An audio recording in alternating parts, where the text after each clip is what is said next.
Magandang gabi po, Brother Eli. Ano po bang tamang paliwanag at tayo ay nilikha ng Diyos? Na kapag namatay naman po pala tayo, magkakaroon ng paghahatol. Hindi naman po pala lahat mapupunta sa langit. Yun lang po at maraming salamat.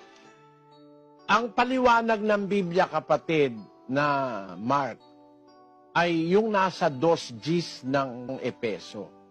Sapagkat tayo'y kanyang gawa na nilalang kay Kristo Jesus para sa mabubuting gawa na mga inihanda ng Diyos ng una upang siya nating lakaran. Ayun, para tayong tren.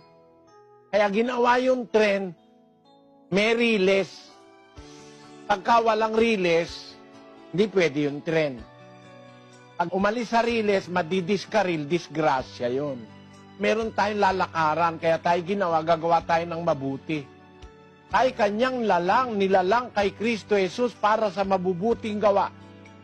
Kaya tayo binubuhay ng Diyos para gumawa ng mabuti. Pagka gumawa ka ng mabuti, doon ka ngayon makakarating sa langit. Pero yung hindi gumawa ng mabuti, hahatulan ka. Gaya nung sinasabi mo. Basahin natin ang 5:28 ng Juan.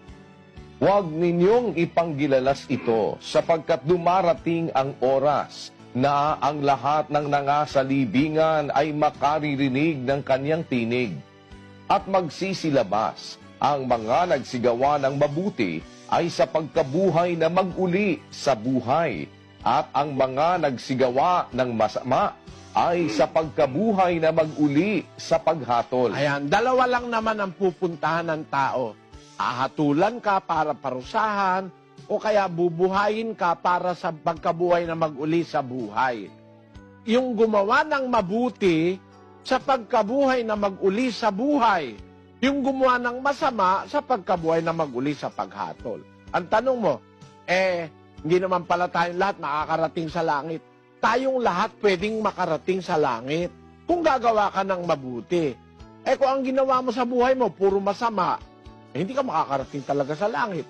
Pero gusto ng Diyos tayong lahat makarating sa langit.